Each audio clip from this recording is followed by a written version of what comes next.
Saja pula. Besok bapak seperti ini, manen pakai lobe seperti ini. Jadi mau manen pun jumpa kawan. Assalamualaikum. Waalaikumsalam. Pakai lobe. Bapak dan ibu yang dirahmati oleh Allah, ini kadang-kadang tidak. Ada saya istilahkan pakaian sholat itu adalah gambaran pakaian Rasulullah SAW, didikan Rasulullah untuk membawakan ketenangan dan kebahagiaan, yaitu menutup aurat.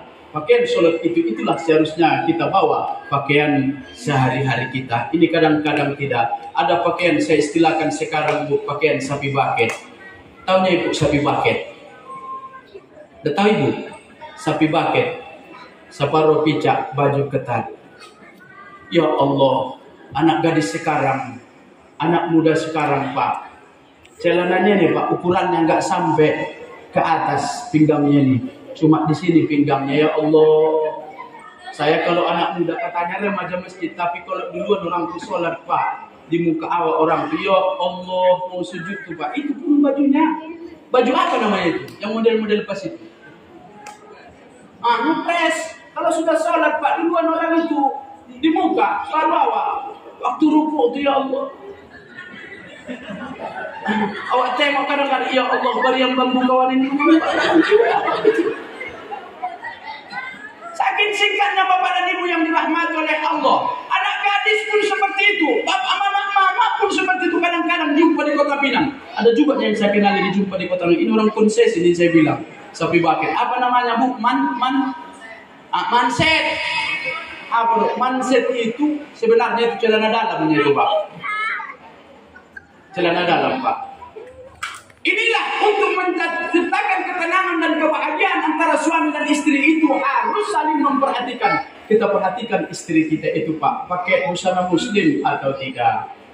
Saya kadang-kadang miris pak melihat rumah saya itu kan persimpangan samping masjid, kemudian terus ke gereja. Kadang-kadang saya lihat orang Nasrani itu ya Allah pak, mereka dulu masih seperti ini. Ini saya lihat udah naik ke atas. Udah kayak kerudung dibuat orang itu bapak dan ibu. Cuma kadang-kadang kita saudari-saudariku umat Islam sudah melepaskan itu semua.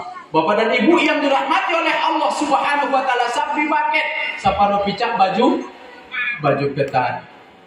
Kalau sudah anak awak seperti itu, apa namanya naik motor apa namanya? Pixen. Saya hafal semua itu Pak, Pixen. Kalau ada anak awak Pak yang pacarnya pakai Honda Pixen, mulai besok batalkan aja Pak. Batalkan aja. Tengoklah Honda Pixen. Ya Allah, naik anak awak di situ.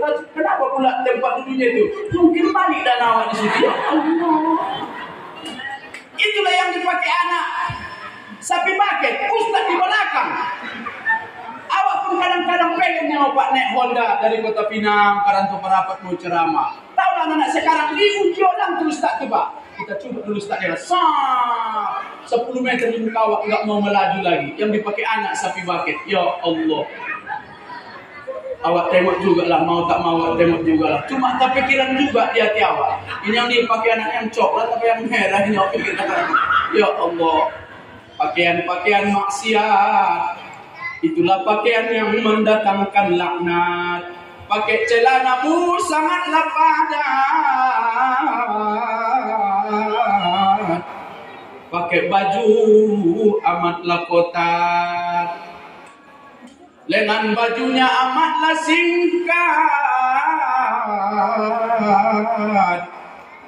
Angkat tangan sedikit, nampak.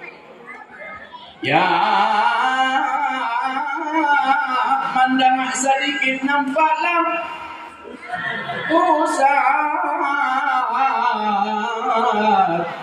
Menunduk sedikit paling bahaya.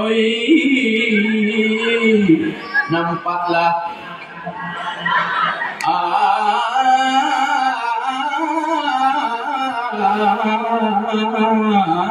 kok begitu pas laboda.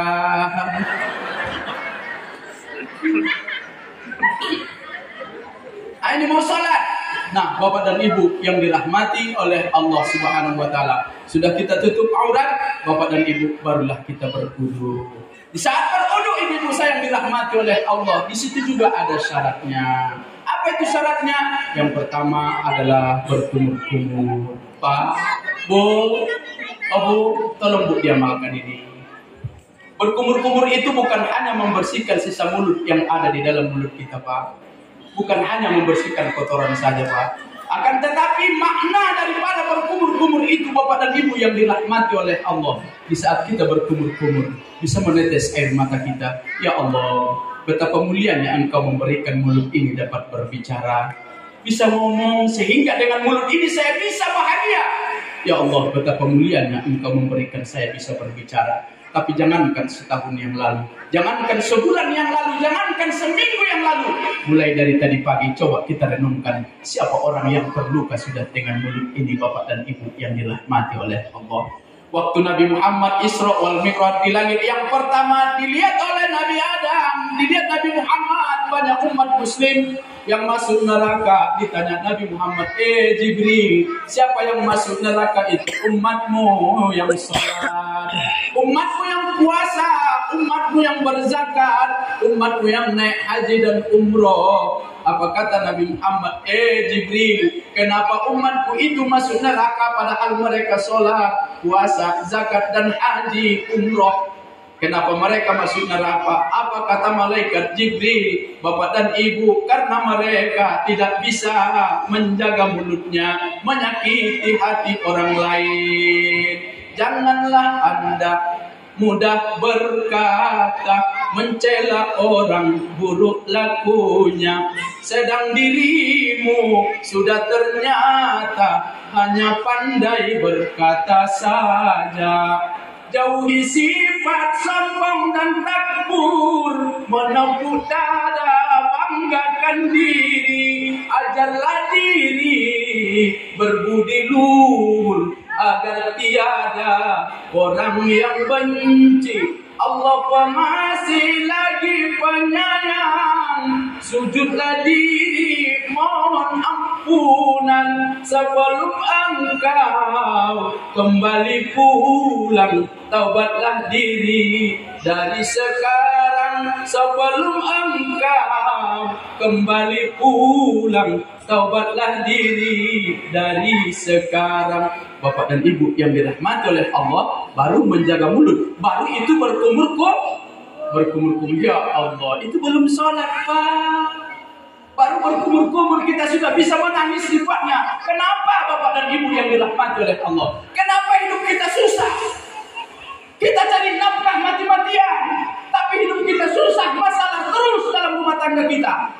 Masalah anak-anak kita tak kunjung selesai. Mungkin mulut ini tak bisa kita jaga. Kenapa Bapak dan Ibu? Mungkin mulut ini sudah saling melukai di dalam rumah tangga. Suami istri sudah saling memaki. Mungkin mulut ini sudah melukai hati orang yang sangat berjasa dalam hidup kita, yaitu seorang bunda yang 9 bulan 10 hari mungkin pernah kita sakiti. 9 bulan 10 hari mengandung kita penuh derita, tidak pernah menuntut balas kepada kita. Tapi dikala kita sudah besar, mulut ini lancang bicara kepada ayah dan bunda kita, merunduk ayah dan bunda kita, menetes air mata ayah dan bunda kita.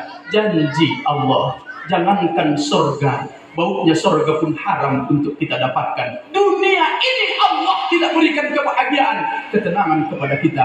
Andaikan mulut ini tak bisa kita jaga, terlebih-lebih kepada kedua orang tua kita. Makanya Bapak dan Ibu, di samping kalau kita sudah sholat, sudah bagus sholat, tapi kesusahan terus, tolong dulu seleksi dulu, Pak. Kalau masih hidup orang tua kita, Pak, kalau masih hidup orang tua kita, datangi mereka dulu, sungkem dulu, sujud dulu, cium dulu, peluk dulu, minta izin, minta maaf dulu kepada ayah dan bunda kita. Kalau orang tua kita telah kembali kepada Allah Subhanahu wa taala, bismillah dulu, Pak, berziarah dulu, berangkat dulu berziarah, mohon ampun kepada Allah, mohon izin kepada ayah dan bunda kita. Yakin dan percaya, sebab itu janji Allah, Allah akan memberikan ketenangan dan kebahagiaan buat kita.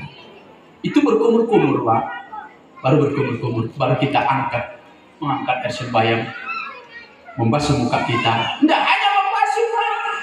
Allahumma bayyid wujuh yauma tabyaddu wujuh. Kalau tak dapat bahasa Arabnya, Pak, ya Allah, sinarilah wajahku dengan iman di dunia ini dan di hari akhirat nanti. Pada saat itu banyak manusia yang tunduk malu tidak berani melihatmu ya Allah. Maka sinari wajahku ya Allah di dunia dan di hari akhiratmu. Allahumma aqtini kitabiyamini wala taqtini kitabiyasiro. Dikala membasuh tangan, Pak, jadi minta, Pak, Allahumma aqtini kitabiyamini wala taqtini kitabiyasiro. Ya Allah, jadikan tanganku ini menerima rezeki yang halal. Jangan jadikan tanganku ini menerima rezeki yang haram, Pak. Bu, kalau anak kita pergaulan